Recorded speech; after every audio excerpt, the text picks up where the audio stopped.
안녕하세요. 네, 오늘도 빠시족 만나는 사람들. 예, 저의 거의 분신이라고 할 수 있는 한 분을 모시고 1회 출연자셨고요. 계속 출연 제일 가장 많이 하셨던 최고의 대한민국 전문가라고 할 수 있죠. 네.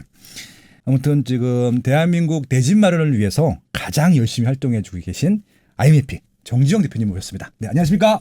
안녕하세요. 어떻게 지내셨어요? 예, 지금 대한민국 청약지도 개정 정보판 내면서 사실 코로나 전국 때문에 할 일이 없어지다가 네. 정말 청약에 대해서 다시 한번 팠습니다.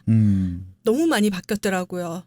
그리고 전략도 바뀌었기 때문에 이 시기에 가장 필요한 책이 아닐까 싶습니다. 특히 이제 6.17 대책 이후로 이게 1년에 한 번씩 센 대책들이 나오잖아요. 김현미 장관님 말에 의하면은 4번째 대책이 나왔는데. 맞아요. 4번이에요. 맞았습니다. 큰 대책인데.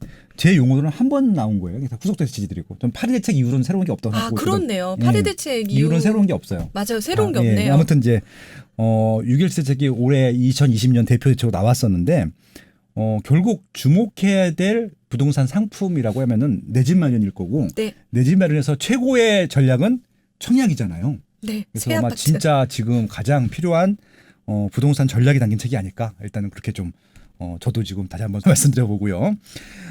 작년 초에 나오고 이번에 나왔는데 네.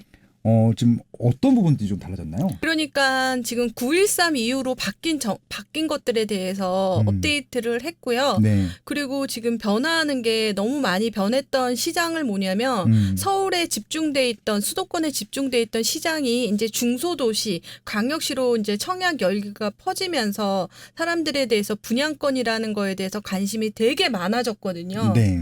그래서 전매 제한이 나왔나 봅니다. 그래서 그 정책에 대해서 처음 받아들이는 입장이라든지, 그러니까 그거를 먼저 겪었던 게 8.2 대책이네요. 그러고 보니까. 그렇죠. 네. 8.2 대책 때 이제 전매 제한이 서울에 이제 분양권이 나왔거든요. 그러니까 과거에는 그냥 청약 신청 안 해도 그냥 분양권 나오면은 그냥 사면 됐었는데 못 사요. 이게 전매 제한 구역에 들어가게 되면 이제 분양권이란 말 자체가 의미가 없는 상이 된 거죠. 네네. 분양권이 없어진 거예요. 그래서 사람들이 이제 소유권 이전 전매 금지라는 단어도 이제는 아마도 이제 이해를 하실 것 같아요. 네. 그냥 분양권 상태에서 사고 파는 게 안 된다는 걸 현장에서 느껴지는 게, 제가 서울시장을 봤을 때 딱 1년이나 2년 사이에 그걸 딱 깨달으시더라고요. 그렇죠. 그 소비자들이. 갔더니 없는 거죠. 못 없죠. 사는 거죠. 네네. 그래서 조사를 해오라 그러면 입주권을 조사해 와요. 그러니까 자기는 분양권인 줄 알았다고. 그렇죠. 그렇게 되더라고요. 그리고 나서 지금 솔트아웃 딱 되고 나서 이제 살 수 없다는 걸 깨닫고 나서 사람들이 30대들이 이제 준신축이나 신축, 구축 이렇게 매매 시장으로 가지 않았나, 그런 시장으로 또 돌아가지 않을까, 그런 생각이 듭니다. 그리고 이제 이 대한민국 청약지도 개정판에서 이전 판이랑 달라진 것들을 보면은 지난 1년 동안 역사 맛있을 것 같아요. 네네, 진짜. 일단은 청약홈이 나왔어. 네, 청약홈. 너무너무 감사드리는데 깜짝 놀라요. 그거 열어보면. 깜짝 뭐가 놀랍니까? 자기가 사고 팔았던 게 1억이 쫙 나옵니다. 그래요? 저 정말 기절하는 줄 알았어요. 왜냐하면 청약홈이라는 게 한국감정원으로 이관이 되기 때문에 한국감정원에서 이관됐던 이유는 부적격자, 그러니까 그렇죠, 주택 소유 여부를 따져주는 거거든요. 네. 와, 사고 판 게 다 나옵니다. 야, 이건 편리해졌네. 내 이력도 솔직히 다 기억 못하잖아. 못하잖아요. 네. 근데 거기서는 오피스텔은 없다는 거. 오피스텔은 없다는 거. 그러면서 이제 청약홈으로 이제 되고, 그리고 남편이 숨겨둔 재산을 찾아볼 수 있다는. 상상도 못했어, 그 얘기 나올 거. 저는 깜짝깜짝 놀랍니다. 이 청약홈으로 여러분 모든 게 자기의 역사가 다 드러나거든요. 그래서 저는 요즘에 청와대 비서관이라든지 그분들 있잖아요. 1억 한 번에 볼 수 있습니다. 청약홈 까봐. 이러면 다 나오죠. 이게 부부 관계가 돈독해지긴 어렵겠군요, 앞으로 이제. 네네네네. 청약홈. 딴 주머니 찾으면 안 될 것 같고요. 네, 그래서 청약홈이 좀 많이 바뀌었고, 이런 좀 다양하고 부적격자들을 좀 발라내는 시스템들 강화가 됐다. 그래서 그거에 대한 맞는 전략이 좀 필요하다라는 것들이고요. 혹시 숨겨둔 재산 있는 분들은 좀 그 전에 조금 미리 좀 고백하는 시간도 필요할 것 같습니다. 네. 그리고 이제 또 이번에 6.17 대책 바뀌어가지고 투기 과열지구 같은 경우는 2년 거주를 해야 된다는 게. 예, 2년 거주라는 거죠. 그래서 여러분들이 당해 조건을 만드는 거를 구별하셔야 되는데요. 네네. 지금부터 잘 들어보세요. 투기가열 지구는 입주자 모집 공고 그날 이전에 2년 동안 거기서 살아야 되는데 한 번도 등본이 그러니까 전입을 뺐다 들었다 하면 안 되고 그쵸. 연속적으로 2년입니다. 네. 그리고 조정 대상 지역 같은 경우에는 1년이고요. 그리고 그 비조정 같은 비규제 같은 경우에는 그냥 단지 그 전날 입주하면 입주자 모집 공고 전날 민원 24에서 그 전입을 하면 되고요. 어떤 중소도시 중에서 춘천이랑 속초는 조금 뭐 3개월 뭐 6개월 이렇게 하는 데도 있고요. 그래서 당해 조건을 만들기 위해서는 투기가해지구는 2년이거든요. 그래서 여기서 잠깐 생각해 보면 인천 같은 경우에는 지금 투기가해지구랑 조정 대상 지역이 2개가 있잖아요. 그렇죠. 그러니까 그걸 헷갈리지 마셔야 돼요. 아, 그러네요. 네, 그거 되게 많이 헷갈려서 사실 그 청약을 준비하려고 했는데 청약 탈락자가 생기지 않을까 그런 생각이 들더라고요. 그러니까 이제 과거에 과천이 대표이사잖아요. 맞아요. 1년만 거주했으면 1순위에 줬었는데 이게 이제 투기 과열지구이기 때문에 이제 2년 이상 거주를 해야지. 네, 갑자기 그래서 전세수요가 전세 수요 빠졌다고. 네, 급감했다고 뭐 그런 얘기가 나왔던 것들이잖아요. 그래서 네. 아무튼 이거 같은 지자체 내에도 1년을 거주해야 돼야지 2년이 되고 되는지 이거 좀 구분하셔야 되니까요. 꼼꼼하게 좀 보시고 이 책에 다 담겨 있죠. 네. 예. 그런데 그런 케이스가 있어요. 네. 자기가 고양시 살다가 네. 서울시로 갔는데 그럼 나는 어디에 청약을 해야 되냐? 당해냐? 네. 그 사람은 고양시도 안 되고 서울도 안 됩니다. 그렇죠. 그럴 때는 기타 지역에 되거든요. 근데 기타 지역에서 청약을 했을 때 당첨이 될 수 있는 당해, 그러니까 고양시 같은 경우는 청약은 가능한데 당첨되기가 어렵죠. 그런 분들은 대규모 택지지구 네. 그런 데 있잖아요. 송도, 검단, 양주, 옥정, 평택, 북일에 뭐 이런 곳들은 상관없이 청약이 가능해요. 네, 그렇죠. 그러니까 그 특징 부분이 개발지구니까. 네네. 네. 그래서 그 중간에 끼면은 아무것도 못하는. 그러니까 이사도 제대로 잘 다녀야 된다는 이 당해 조건 꼭 네. 챙기시기 바라겠습니다. 청약 전략의 기본인 것 같아요. 그러니까 내 조건이 어떻게 해당되는지를 네, 정확히 그거 파악하는 진짜. 것들. 네. 예, 그러니까 그 일단 정확하게 내 가점을 알아야겠지만 그걸 그 전에 일단 기본적인 조건이 되는지 파악해야 된다는 것들이고요. 그리고 예비 당첨자 이거 비율도 바뀌었죠. 예비 당첨자 비율 같은 경우에는 투기가해지구는 500%. 500%. 네. 5배수. 그러니까 100세대를 뽑으면요. 네. 100세대 뽑히고 500세대가 이제 예비 당첨자예요. 그럼 줍줍이 이제 안 나와요? 거의 안 나옵니다. 거의 안 나오고 다른 지역 같은 경우에는 300% 정도 뽑거든요. 네. 그래가지고 비규제 그런 상관없이 규제 조정 대상 지역 비규제 상관없이 300%가 나오거든요. 네. 그러니까 그 300%를 뽑다 보니까 정말 무순위 청약이 안 나옵니다. 네, 무순위 청약 줍줍. 네, 좀 재미였었는데. 네 재미없는데요. 최근에 그렇게 나오는 단지들이 있잖아요. 네. 그런 단지들은 분양가가 비싸다. 네. 뭐 입지가 안 좋다. 뭐 이런 식으로 해서 나오긴 합니다. 그렇지만 무순위 청약도 청약홈에서 합니다. 안 가도 돼요? 네, 안 가도 돼요. 한번 갔다가 난리 났잖아요. 코로나인데 이게 모이게 하냐고. 맞아요. 그래서 네. 거의 다 이제 인터넷 청약으로 하게 됩니다. 그럼 청약홈 여기도? 네, 청약홈 아니면 자체 자체 사이트. 건설사에서 하게 지난번에 있거든요. 아크로 포레스트 있잖아요. 서버 진짜. 대리면서 했잖아요. 네네네. 서버가 다운됐다고. 네. 26만 명? 그러고 보면 네. 그 수요들. 네. 그래서 보면은 그래서 무순위에서 미분양이 나냐 안 납니다. 뭐 안 나겠죠. 미분양 관리 지역 이번에 나왔다면서요, 빠숑이. 미분양 관리 지역이 이번에 어떻게 되게 됐어요? 황당한데 황당해요. 예, 지난번 그러니까 5월달 미분양 관리 지역보다 6월달 미분양 관리 지역이 거의 한 10분의 1로 줄었어요. 난 이게 말이 돼요? 임의로 그냥 지워버린 거. 왜냐면 미분양 관리 지역 기간이 있거든요. 해당되는 네, 맞아요. 그걸 그냥 임의적으로 지워버린 거예요. 아무 근거 없이 그냥. 아마도 그분이 기재적으로 담당자들이 네. 담당자가 빠숑님의 세상 답사기를 들었나 봐요. 그러니까 제가 그거 겹친다 이상하다고. 이상하다고. 왜냐면 미분양 관리 지역에 왜 규제를 하냐라고 했더니 그냥 그 다음 날 빼면 됩니다. 이게 뭐야? 빼면 됩니다.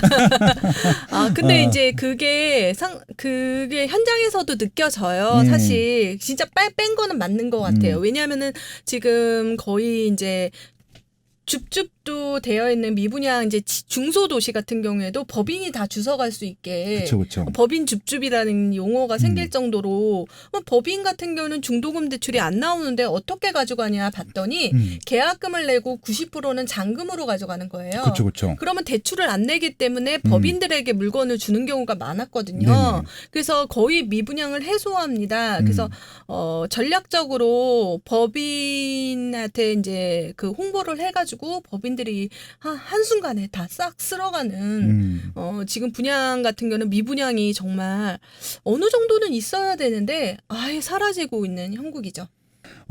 재당첨 제한이 더 강화됐죠.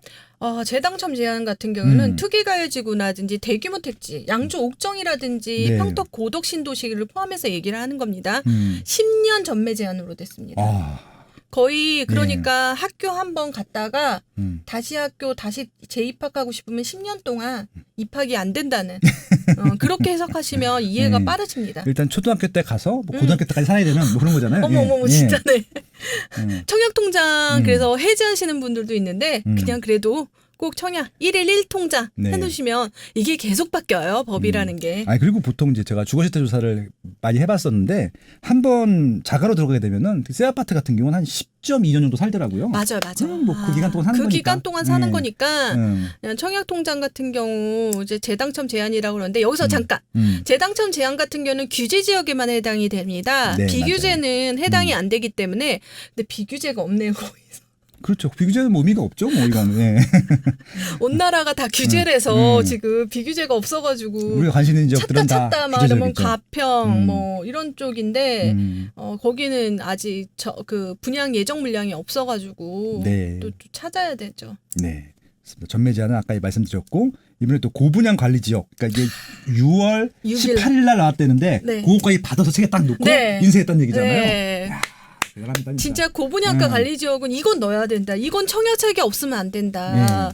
분양가니까. 이거 진짜 이게 들어간 이유가 사실 DMC 리버파크 자이 얘 때문에 들어간 거예요.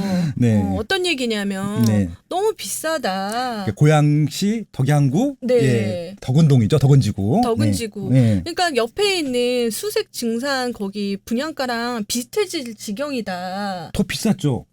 네, 더 그래요, 비쌌죠. 분양가. 예. 네, 그러니까 예. 어디에 잣대를 두냐고 신문에 계속 나왔거든요. 그러다 보니까 그런 지역들이 다 들어간 거예요. 그렇게 되면은 우리가 보면은 분양가가 점점 이렇게 상승하고 있었거든요. 그렇죠. 그러면 거기서 정지가 돼버리니까 여러분들이 분양가에 대해서 분석할 필요가 없습니다. 그래서 사실 고분양가 관리 지역은 무조건 쌉니다. 무조건. 그렇죠. 네. 관리를 하겠다는 거잖아. 관리라는 네. 말은 고분양가가 없다는 얘기잖아요.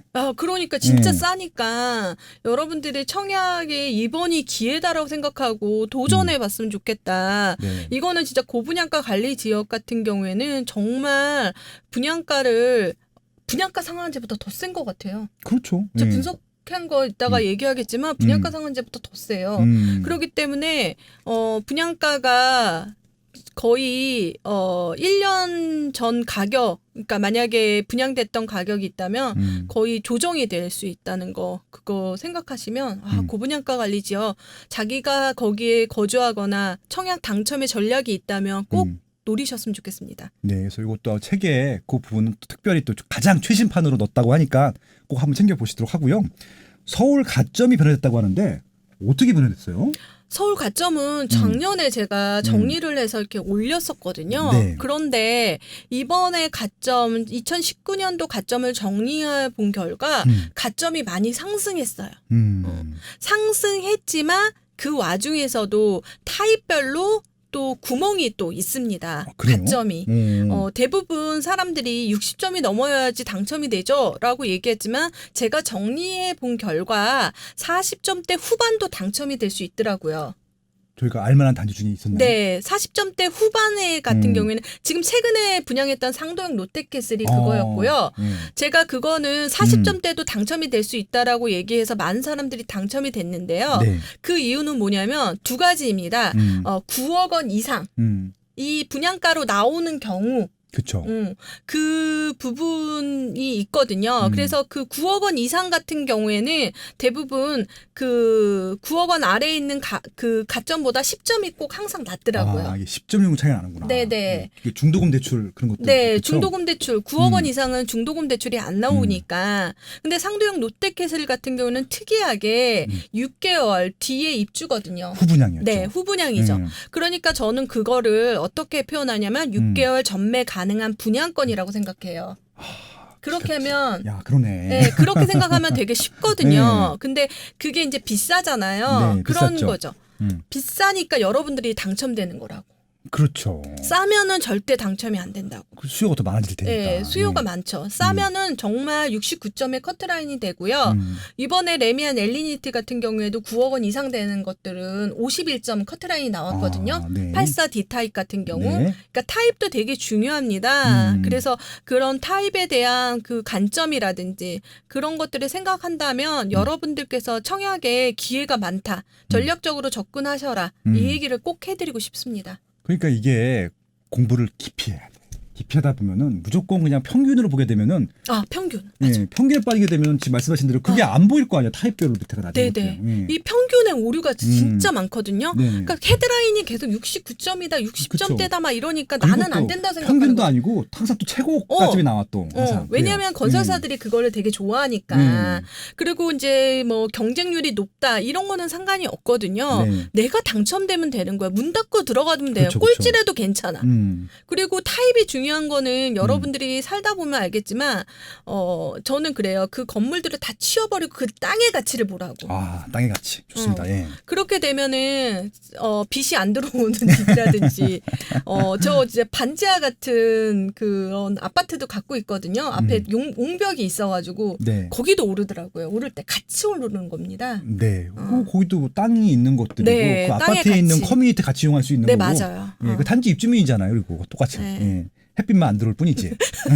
근데 일반 요즘 같은 아파트들은 이렇게 햇빛 안 들어오는 경우가 되게 많아요. 네. 정상층이라도. 맞아요. 예, 동 간격이 촘촘해가지고 그런 경우가 많습니다. 아무튼 가점도 변화하고 있지만 이게 가점이 높아지는 상황에서도 분명히 좀 파면은 우리가 조금 전략적으로 가점이 낮은 것 같은 것들을 공략할 수 있다. 굉장히 네. 중요한 포인트 짚어주신 것 같고요. 대한민국 청약지도에 다 설명이 돼 있습니다. 보시면 좋을 것 같습니다.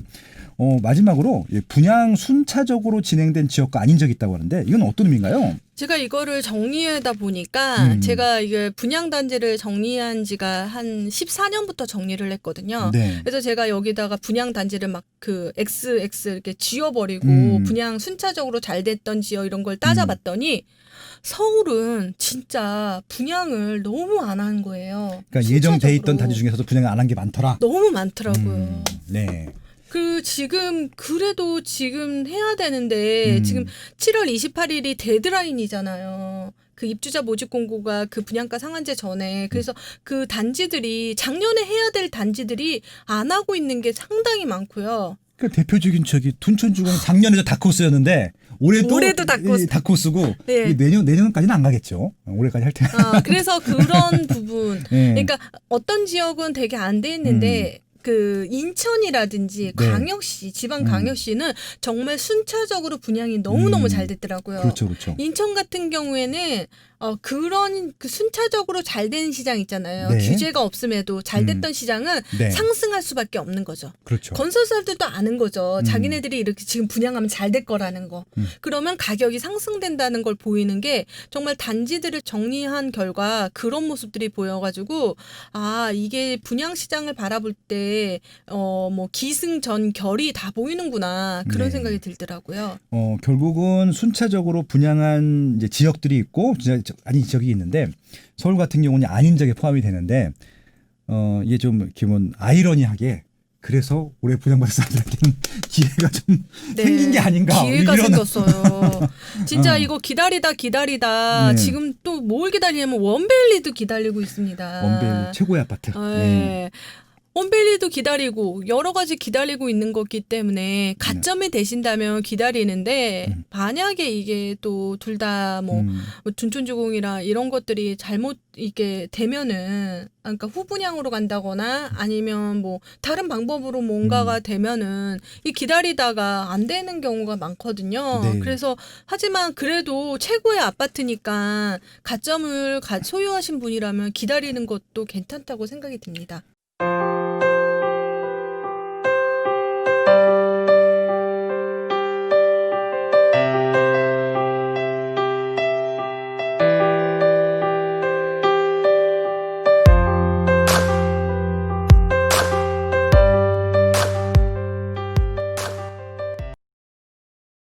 강력하고 즉각적인 조치를 이어나가겠다는 것을 이번에는 곧바로 집값이 오르는 상황이 연출되고 있습니다. 이른바 초양극화 현상이 우려된다는 겁니다. 초강력 규제와 부동산의 양극화 시대, 사야 할 부동산은 더 명확해지고 있다. 부동산 매매의 입지 선정과 돈 버는 핵심 입지 20곳을 완벽 분석한 이제부터는 오를 곳만 오른다. 인터넷 교보문고에서 이제부터는 오를 곳만 오른다를 검색하세요.